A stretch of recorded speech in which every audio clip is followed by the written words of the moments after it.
जी, किस तरह देखते हैं किसानों के विरोध को और सरकार के रुख को? देखिए, सबसे पहले तो हम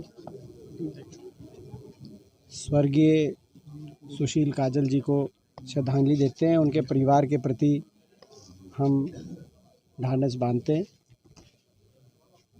और जिस बेदर्दी से उनके ऊपर लाठीचार्ज किया गया, जैसे कि आपने खुद सुना, पूरा गांव, पूरा परिवार, पूरा धरना इस बात का गवाह है कि वो जो है लेट गए थे खाट पे, मगर खाट पे लेटने के बावजूद लाठीचार्ज किया गया।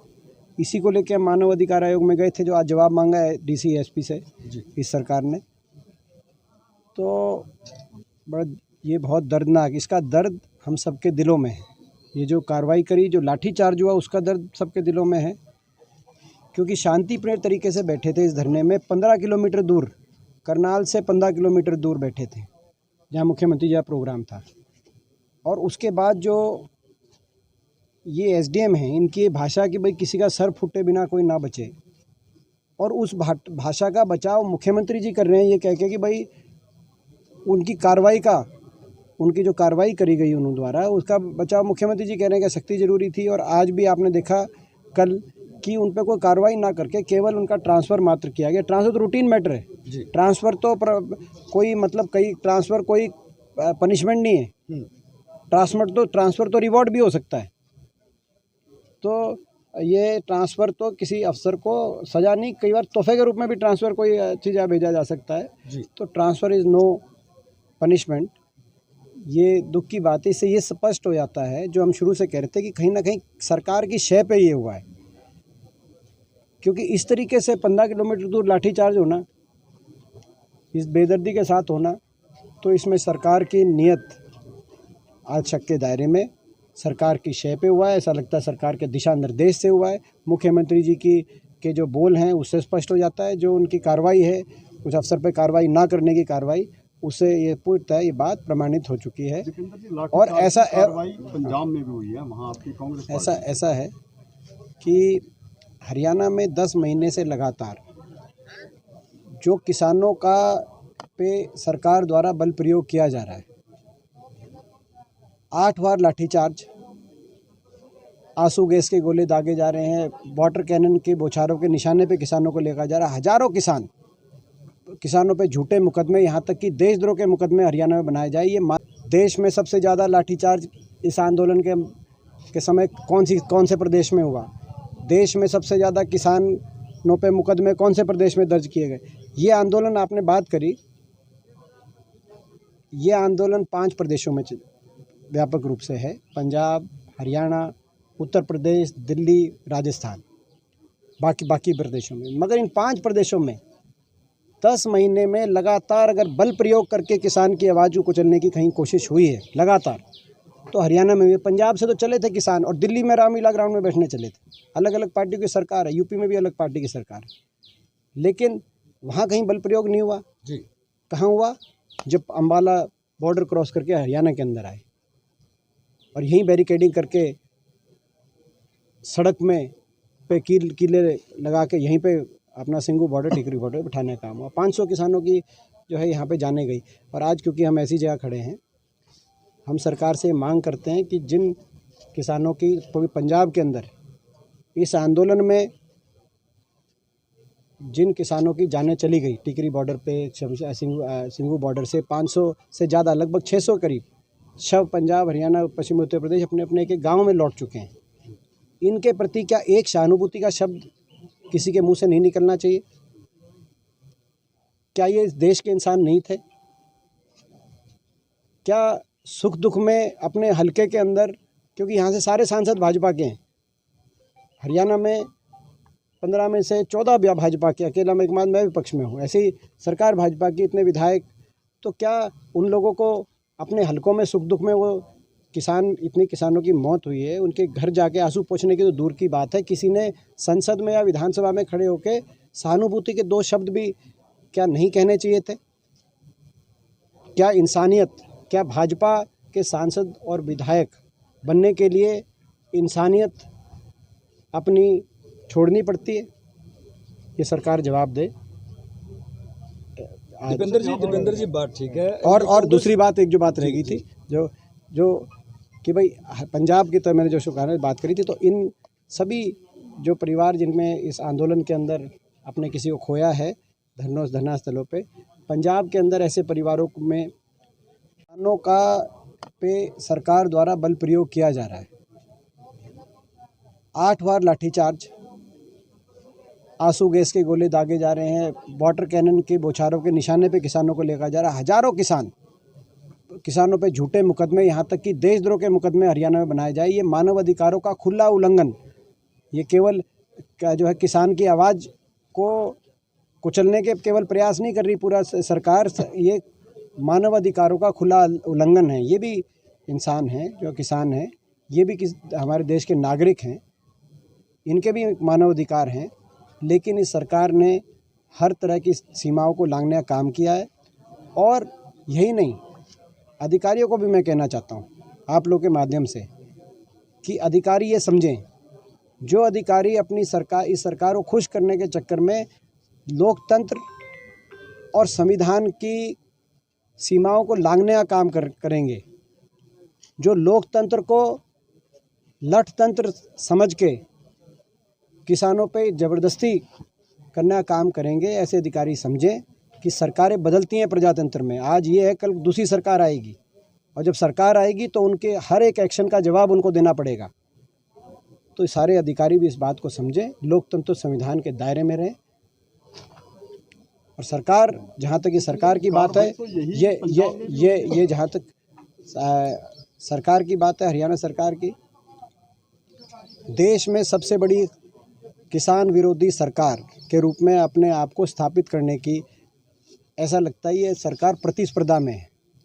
ये मेडल किस तरह हासिल करें, शायद अपने हाईकमान को खुश करने के लिए, या जाने किस रूप में इस मेडल को लेने के लिए कि भाई देश की सबसे बड़ी किसान विरोधी सरकार। क्या ये जो जिनकी जानें गई हैं, क्या ये भारत देश के नागरिक नहीं थे? कोई छोटा मोटा धरना भी हो जाए, उसमें किसी को अगर तबीयत भी ख़राब हो जाए तो भी चिंता हो जाती है कि भाई धरने पे तबीयत ख़राब होगी किसी का। यहाँ पे 500 600 लोगों की जानें चली गई, मगर जिक्र तक नहीं हो रहा।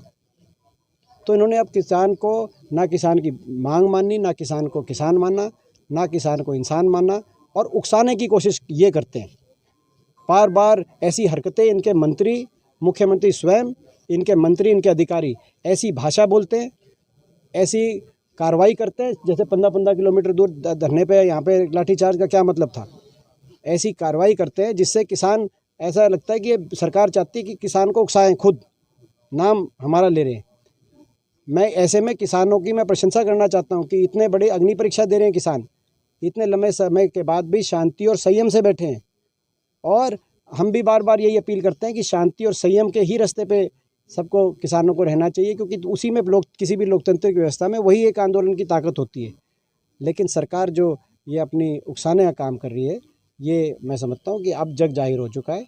ये इनकी नीति है, ये इनकी नीयत है। दीपेंद्र जी, अंतिम सवाल है मेरा। एक तरफ तो हरियाणा से हाई पावर डेलीगेशन राष्ट्रीय मानवाधिकार आयोग से मिलता है, 2 दिन के बाद पंजाब में लाठीचार्ज हो जाता है, जहाँ बार बार टाल लेते, क्या कहोगे? देखिए, जो मैंने सारे उसका जवाब दे चुके हैं जी, आप इसका बात कर लें। हरियाणा में मुख्यमंत्री जी ने, क्योंकि हरियाणा दिल्ली के 3 तरफ है।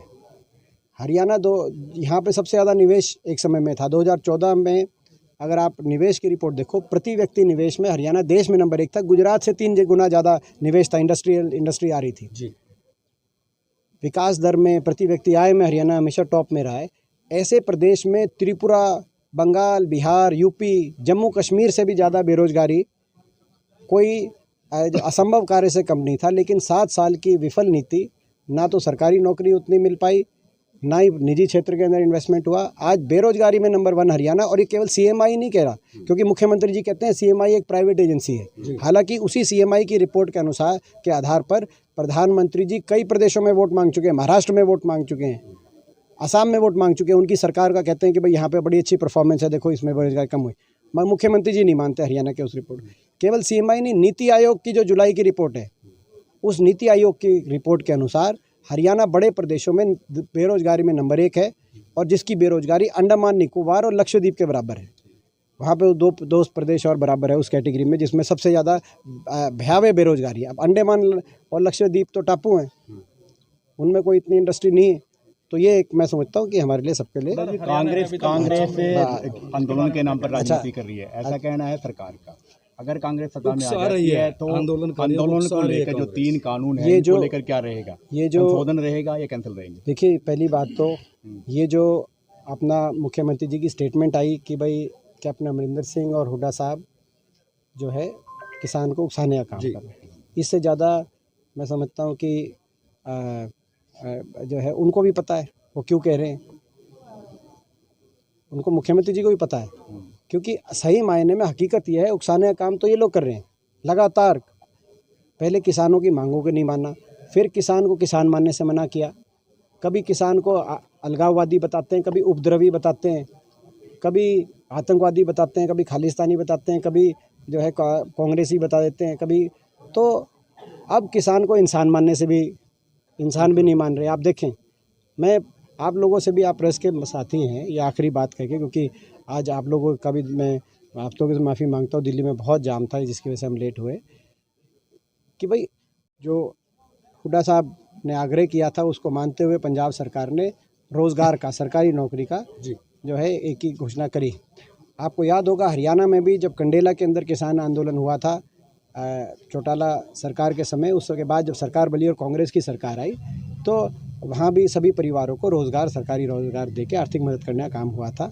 और अभी भी हम यही सरकार से ये जो है कि भाई सरकार करे, नहीं तो जब हरियाणा के अंदर भी कभी जो है सरकार सत्ता परिवर्तन होगा, तो हुड्डा साहब की तरफ से ये उन्होंने विधानसभा में भी ये बात कही, कांग्रेस का जब अवसर कांग्रेस को मिलेगा, हुड्डा साहब के हाथ में कलम आएगी, उस समय सभी जो परिवार है उनको रोज़गार और आर्थिक मदद का काम करेंगे। और अभी जो है विधायक दल, कांग्रेस विधायक दल की तरफ से अपने निजी संसाधनों से ऐसे परिवारों को जो है 2-2 लाख रुपए की आर्थिक मदद करने का हम लोग काम कर रहे हैं। आपने संसद का भी जिक्र किया कि इनका रुख संसद में भी कुछ इस तरह है। संसद में ये पूरा सत्र बीत गया, हमने इस सत्र में 3 मांगे रखी थी कि भाई किसान के मुद्दे पे हमें चर्चा करने का अवसर मिले, विपक्ष को महंगाई और बेरोज़गारी यानी कि अर्थव्यवस्था पे चर्चा करने का मिले, और जासूसी कांड पे। हमारे को सरकार की तरफ से जवाब मिला, नेता सदन की तरफ से जवाब मिला कि इन महंगाई, बेरोज़गारी और किसान के आंदोलन और जासूसी कांड को छोड़ के आप किसी और विषय पर बताओ, उस पर करा लेंगे चर्चा। हमें तो कोई और विषय सूझा नहीं जी। मैं आप लोगों से पूछता हूँ, आप लोगों को अगर ये महंगाई, बेरोज़गारी और किसान के मुद्दे के अलावा आपको कोई और ऐसा मुद्दा दिखता हो, इस बार हमें कोई मुद्दा सूझा नहीं और कोई, इसीलिए हमने कहा भाई अगर इन 3-4 मुद्दों पे आप चर्चा नहीं कराएंगे तो फिर हम जो है आप बिल पास करा लो। बिल पास कराने के लिए कोई संसद बुलाने की जरूरत नहीं, डाक पे मेजॉरिटी तो इनके पास है जी, डाक से वोट डलवाएं, कानून बनाएं। अगर चर्चा ही नहीं करानी तो हम लोग क्यों जाएं संसद? तो ये संसद में इनका जो रवैया रहा बहुत नकारात्मक रहा, और किसानों के प्रति एक संवेदना का शब्द जो दूसरी बात थी संसद में भी नहीं किया गया। आज का ये जो है ना, CMEI की रिपोर्ट आई है आज, बेरोजगारी भी हरियाणा नंबर 1 में है, 37%। कहाँ फेलियर है? इसमें 7 साल की खट्टर सरकार की कार्यकाल असंभव को संभव कर दिखाया।